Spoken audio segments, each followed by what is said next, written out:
Tuhan firman-Mu ajaib, kekal meski gunung menghilang. Tiada huruf yang gagal, tak terpatahkan sia-sia. Hidup seperti-Mu ya Allah, lebih dari emas. Aku bersaksi kitab-Mu, kitab yang suci. Perdengarkan firman-Mu, hibur hati yang luka. Terangilah langkahku kemanapun ku pergi. Biarkanlah firman-Mu berkuasa atasku. Ubahkanku, bebaskanku, ku mau menyenangkan-Mu. Tuhan firman-Mu ajaib, kekal meski dunia. Ubah dan bebaskan aku, mau menyenangkan-Mu. Salam jumpa pemirsa terkasih, saya menyambut Anda sekalian dimanapun Anda berada dalam episode terbaru program studi harian kita, Semua Kitab Suci. Di mana kita mempelajari seluruh Alkitab dari Kejadian hingga Wahyu. Dalam studi kita tentang kitab Roma, kita telah sampai di pasal yang kedua. Setelah Roh Kudus menggambarkan dalam pasal 1 bahwa manusia membutuhkan kebenaran Allah, dan hari ini jika Tuhan berkenan, Roh Kudus akan menunjukkan kepada kita melalui perkataan ini, bahwa entah manusia berada di dalam hukum Taurat atau di luar lingkup yang berurusan dengan hukum Taurat, ia masih memerlukan kebenaran Allah. Untuk segera memulai, izinkan saya menyambut tamu kehormatan di studio, hamba Tuhan Yosef Riyad. Selamat datang Saudara Yosef. Terima kasih Saudara Riyad. Sebuah kehormatan. Tuhan berkati-Mu. Senang sekali bisa mempelajari Alkitab bersama Tuhan berkati-Mu. Anda. Terima kasih. Juga para hadirin di studio, selamat datang. Saudara Yosef, dalam pasal kedua ketika kita membaca 7 ayat pertama, kita tahu peringatan Alkitab kepada setiap orang yang berkata, "Karena itu, hai manusia, siapapun juga engkau yang menghakimi orang lain, engkau sendiri tidak bebas dari salah. Sebab dalam menghakimi orang lain, engkau menghakimi dirimu sendiri. Karena engkau yang menghakimi orang lain melakukan hal-hal yang sama, kita tahu bahwa penghakiman Allah jatuh dengan benar ke atas mereka yang mempraktikkan hal-hal seperti itu. Dan engkau, hai manusia, engkau yang menghakimi mereka yang berbuat demikian, sedangkan engkau sendiri melakukan juga, adakah engkau sangka bahwa engkau akan luput dari hukuman Allah? Maukah engkau menganggap sepi kekayaan kemurahannya dan kesabarannya dan kelapangan hatinya? Tidakkah engkau tahu bahwa maksud kemurahan Allah ialah menuntun engkau pada pertobatan? Tetapi oleh kekerasan hatimu yang tidak mau bertobat, engkau menimbun murka atas dirimu sendiri pada hari waktu mana murka dan hukuman Allah yang adil akan dinyatakan. Ia akan membalas setiap orang menurut perbuatannya, yaitu hidup kekal kepada mereka yang dengan tekun berbuat baik mencari kemuliaan, kehormatan, dan ketidakbinasaan.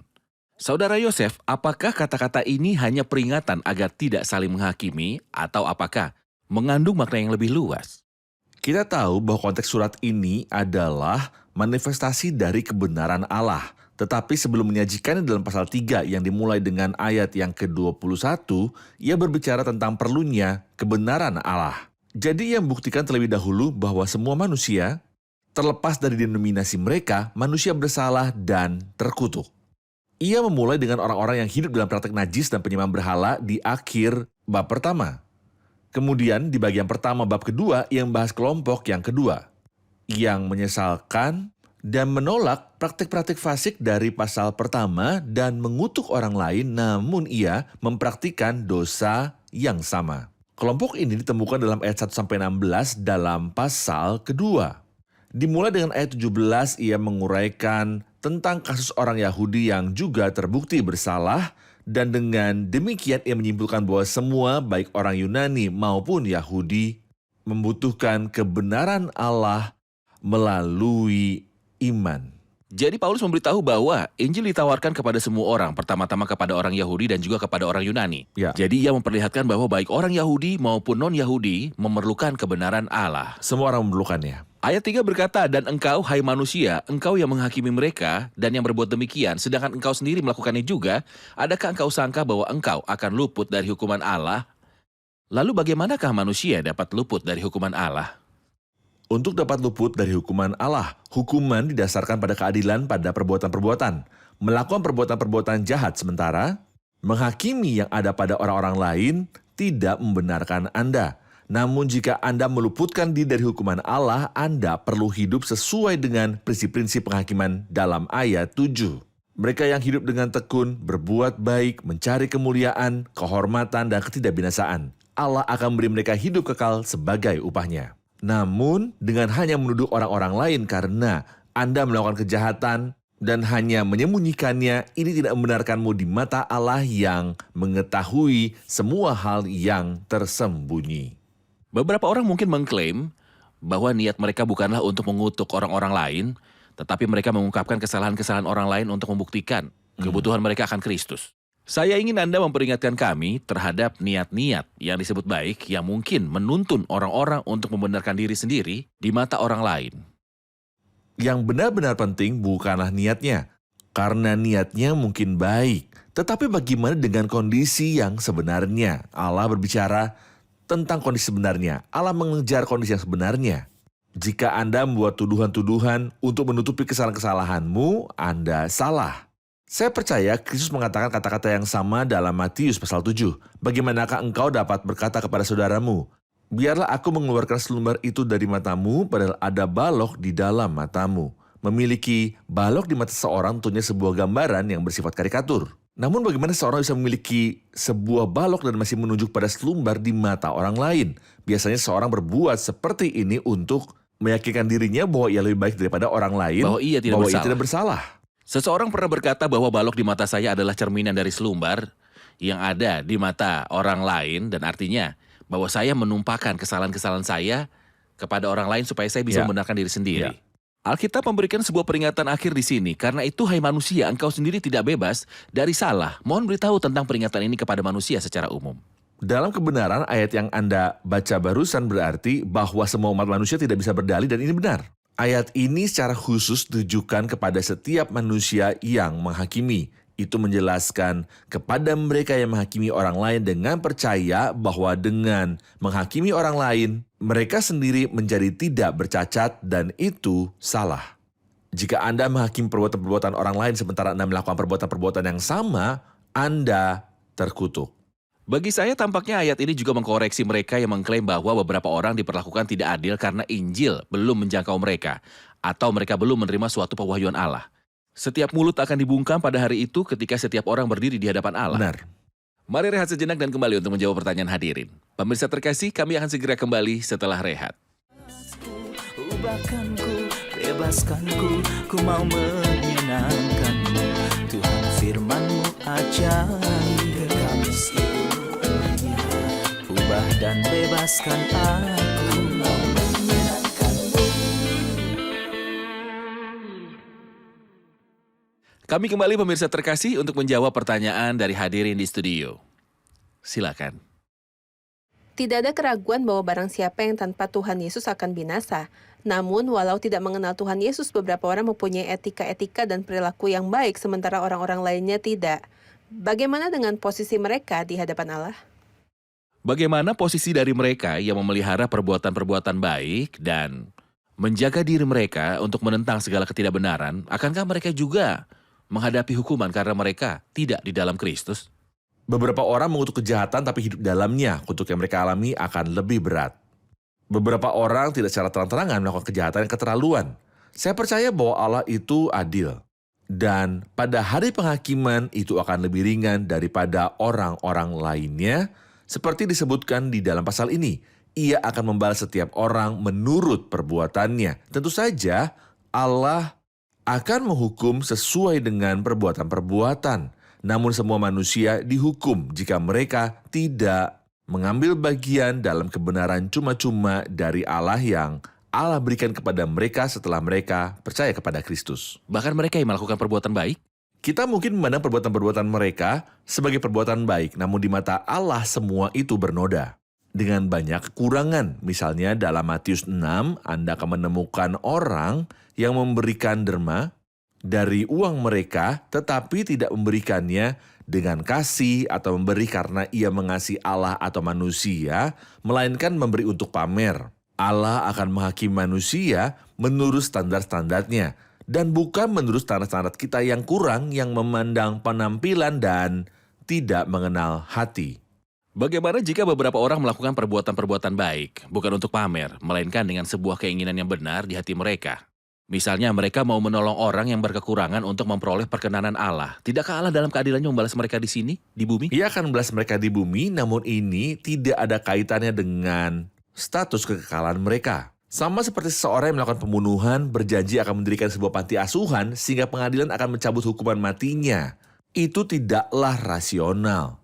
Membangun sebuah panti asuhan adalah sebuah perbuatan baik, tetapi membangunnya untuk meluputkan diri dari hukuman mati itu adalah salah. Jadi perbuatan-perbuatan yang tampaknya baik dan berusaha untuk menyenangkan Allah dapat dibalas di sini oleh Allah.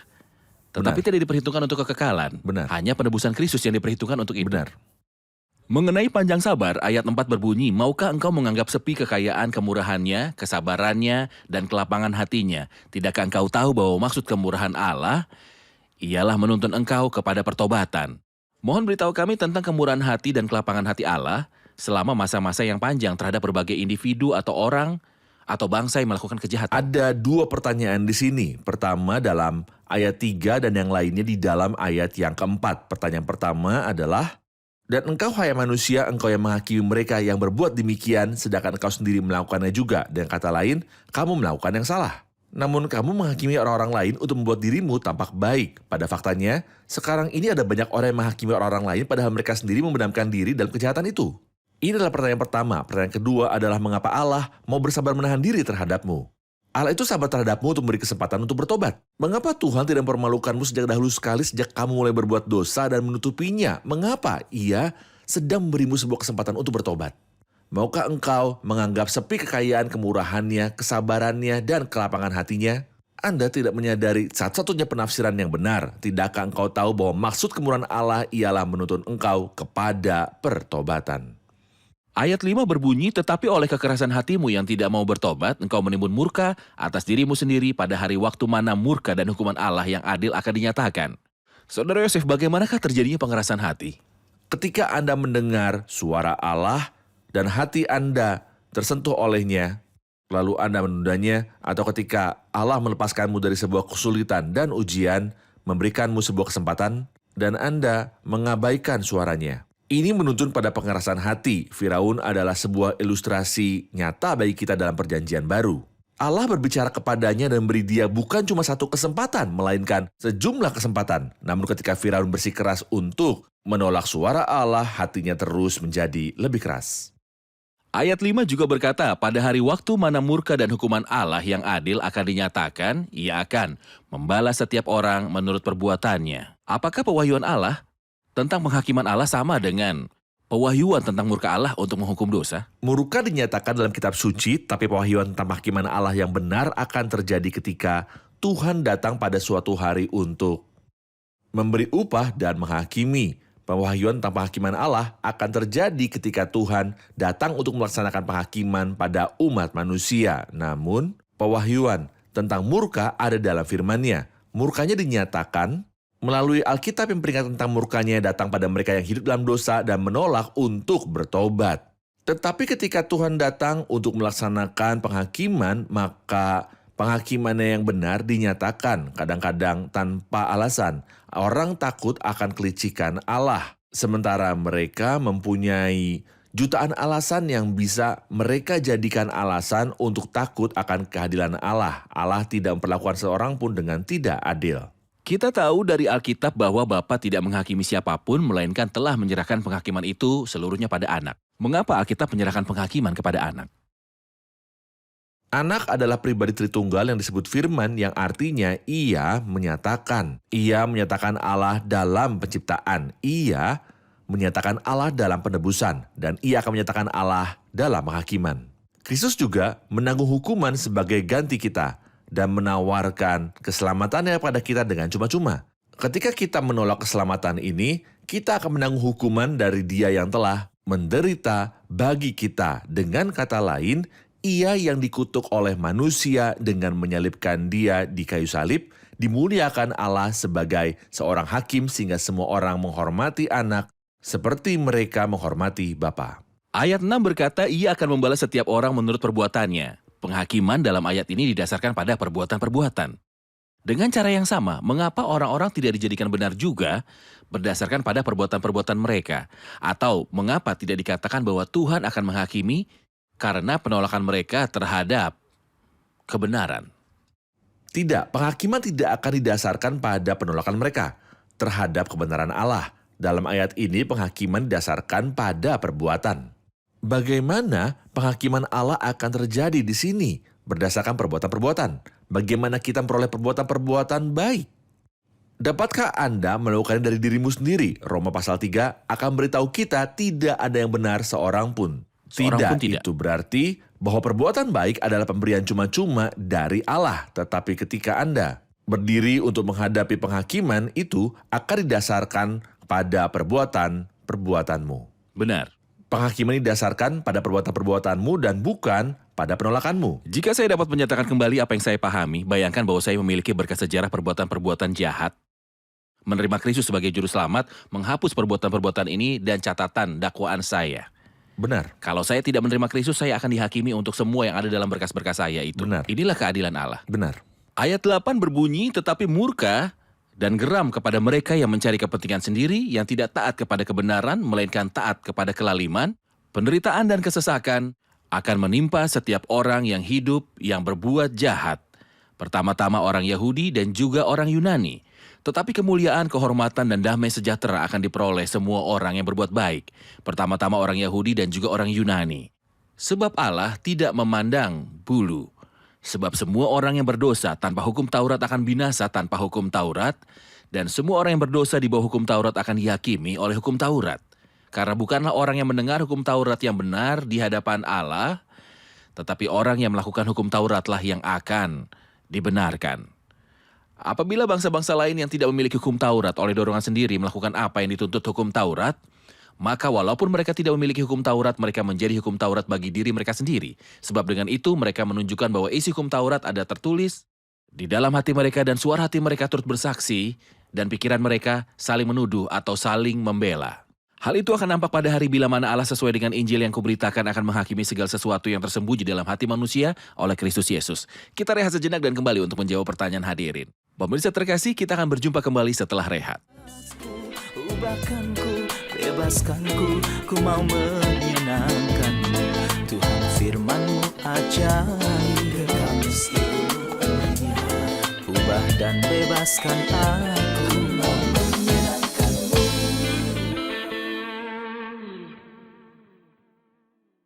Kami telah kembali pemirsa terkasih untuk menjawab pertanyaan dari hadirin di studio. Ada pertanyaan? Bagaimana Allah akan menghakimi semua manusia dengan standar yang sama, dengan perbedaan latar belakang di antara mereka?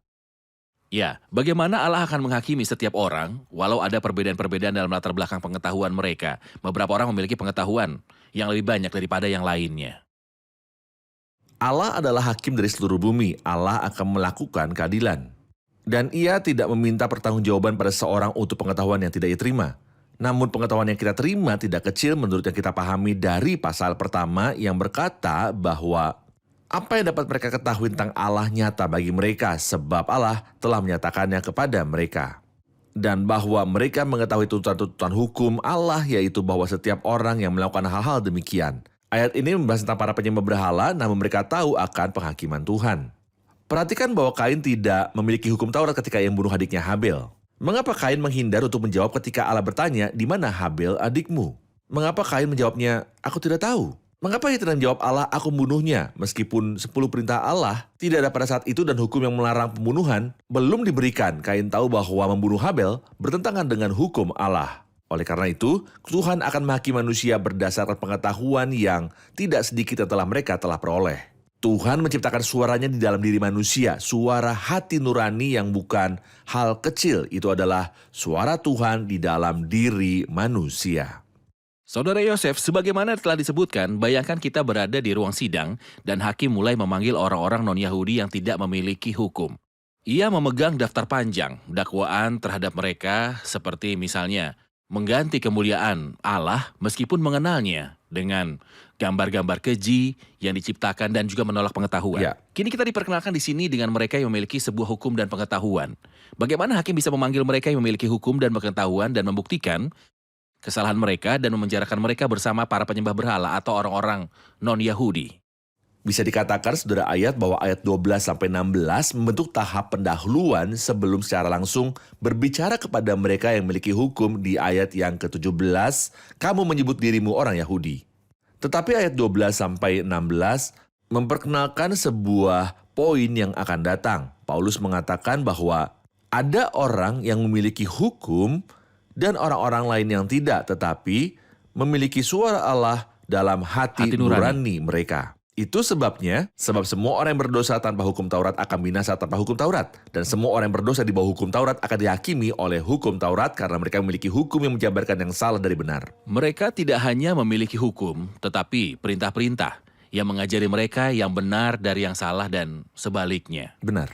Karena nanti di dalam pasal ini Paulus membuktikan bahwa orang Yahudi juga telah melanggar. Bagaimanakah Allah memperlihatkan di dalam ayat-ayat berikut keadilannya pada penghakiman di zaman akhir? Dengan kata lain, bagaimanakah keadilan Allah akan membuat manusia tidak berdaya tanpa argumen atau alasan untuk bisa membela diri? Mari kita ingat pembagian 3 tingkat yang dipakai oleh Rasul Paulus. Pertama, ia menulis tentang orang non-Yahudi yang nekat dalam dosa. Selanjutnya, orang non-Yahudi yang terpelajar yang merupakan filsuf seperti Plato, Sokrates, dan lainnya. Dan ketiga, orang Yahudi. Paulus membuktikan bahwa setiap kelompok melakukan yang salah meskipun mereka mengetahui yang benar. Mereka berbuat dosa walau punya pengetahuan. Para penyembah berhala yang nekat mengenal Allah. Dan peraturan-peraturannya namun mereka melanggarnya. Filsuf yang terpelajar mengutuk kejahatan dengan benar. Yang membuktikan bahwa mereka memahaminya dengan akurat. Tetapi memperhatikannya itu adalah kesedihan. Ia melakukan dosa yang memang ia nilai sebagai dosa. Akhirnya, orang Yahudi yang memiliki hukum Allah yang jelas dan eksplisit, ia tidak punya alasan. Hukum itu memberitahunya apa yang harus dilakukan dan apa yang tidak boleh dilakukan. Ia memiliki hukum dan membanggakannya, tapi sayangnya ia melanggarnya meskipun ia berbangga tentang menjadi satu-satunya manusia Allah yang memiliki hukum Taurat. Ayat 16 menyatakan pada hari bila mana Allah akan menghakimi segala sesuatu yang tersembunyi dalam hati manusia. Kami belajar dari Anda bahwa orang yang akan menghakimi pada hari terakhir adalah Tuhan Yesus, pribadi anak Allah. Ya. Ayat ini mengatakan bahwa Allah lah yang menghakimi. Akan didasarkan pada apakah penghakiman di sini, di mana dikatakan bahwa Allah akan menghakimi segala sesuatu yang tersembunyi dalam manusia? Kita tahu bahwa sosok yang mengetahui segala rahasia adalah Allah. Benar. Ia mengetahui masa depan. Ia maha tahu. Alkitab juga menyatakan, juga banyak orang mengakui bahwa Kristus akan menghakimi semua orang pada hari penghakiman. Benar. Jadi siapakah Yesus Kristus? Apakah ia hanya sekedar manusia? Jelas dari ayat-ayat yang Anda rujuk bahwa Kristus adalah Allah. Allah adalah satu-satunya hakim dan penyingkap semua rahasia dan hati nurani. Tidak seorang pun yang mengetahui hati nurani saya kecuali Allah. Ketika Allah akan menghakimi, ia akan menghakimi rahasia-rahasia manusia. Ini membuktikan bahwa Kristus bukanlah manusia biasa karena manusia tidak dapat menghakimi. Dan jika ia menghakimi, maka penghakimannya akan salah. Hanya Allah yang berhak menghakimi, penghakimannya akurat karena ia mengetahui bagian luar dan dalam.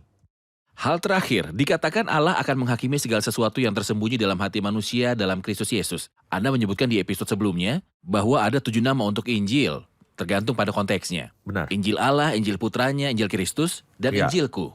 Sejauh ini kita telah melihat 4 dari 7 nama. Injil Allah, Injil Anaknya, Injil Kristus, dan Injilku menurut Paulus. Mohon ingatkan kami keempat Injil ini. Injil Allah, Injil Anak Allah, Injil Kasih Karunia Allah, Injil Damai Sejahtera, Injil Keselamatan, Injil Kemuliaan, dan Injil Paulus. Injil Paulus artinya Injil yang Paulus beritakan. Injil yang Paulus beritakan, Bukan Injil yang Paulus Injil tulis. yang Paulus tulis. Bukan.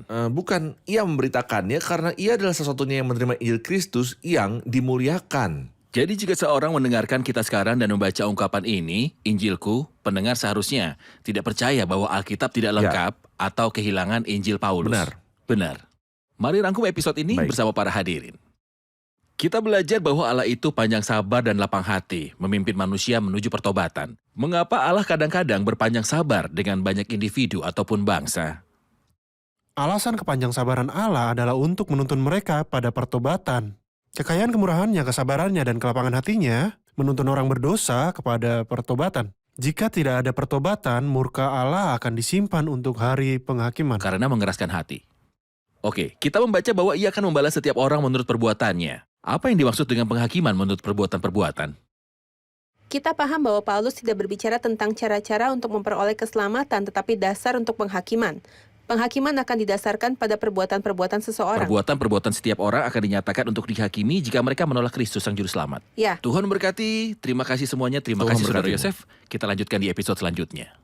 Pemirsa terkasih, ingatlah pernyataan di dalam Alkitab, karena itu, hai manusia, engkau sendiri tidak bebas dari salah. Setiap orang di muka bumi menerima sebuah kesempatan untuk mendengarkan pewahyuan dari Allah. Setiap orang di muka bumi akan berdiri di hadapan Allah pada suatu hari, dan tidak seorang pun dari kita yang akan berani berkata kepada Allah, engkau tidak memberiku kesempatan. Setiap mulut akan dibungkam karena kita semua menerima pewahyuan dasar dari penciptaan dan hati nurani. Saya ingin mengatakan bahwa tidak satupun akan menyalahkan Allah pada hari penghakiman. Allah itu adil, benar dalam segala perbuatannya. Tidak ada kesempatan, Anda salah. Ada kesempatan sekarang untuk memperoleh keselamatan. Ada banyak gereja, penginjil, dan pengkhotbah yang berbicara kepadamu di negaramu sendiri. Anda mempunyai sebuah kesempatan. Jika Anda tidak memiliki gereja atau pengkhotbah di negara Anda, Injil masih sampai kepada Anda dengan cara transmisi dan siaran. Anda tidak bisa berdalih.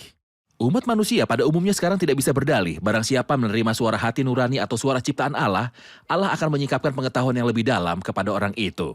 Pemirsa terkasih, sampai jumpa di episode selanjutnya. Tuhan menyertai.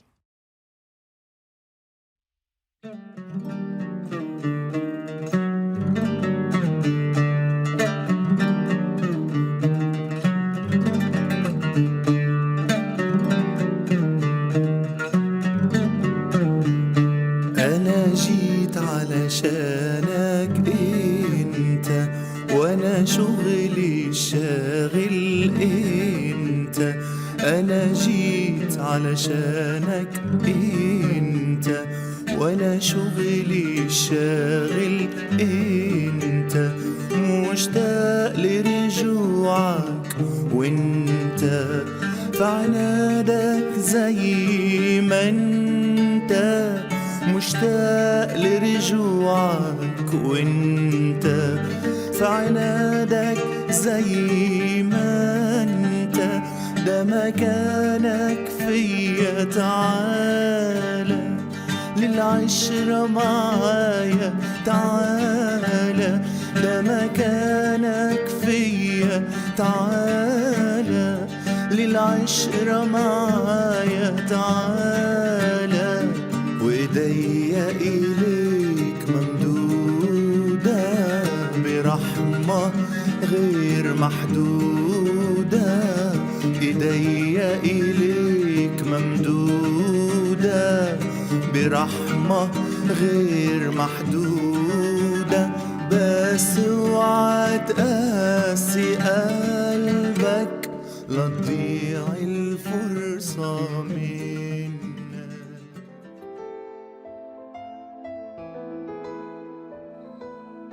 Tuhan firman-Mu ajaib, kekal meski gunung menghilang. Tiada huruf yang gagal, tak terpatahkan siasat. Hidup seperti-Mu ya Allah, lebih dari emas. Aku bersaksi kitab-Mu, kitab yang suci. Terdengarkan firman-Mu, hibur hati yang duka. Terangilah langkahku kemanapun ku pergi. Biarkanlah firman-Mu berkuasa atasku. Ubahkanku, bebaskanku, ku mau menyenangkan-Mu. Tuhan firman-Mu ajaib, ubah dan bebaskan aku.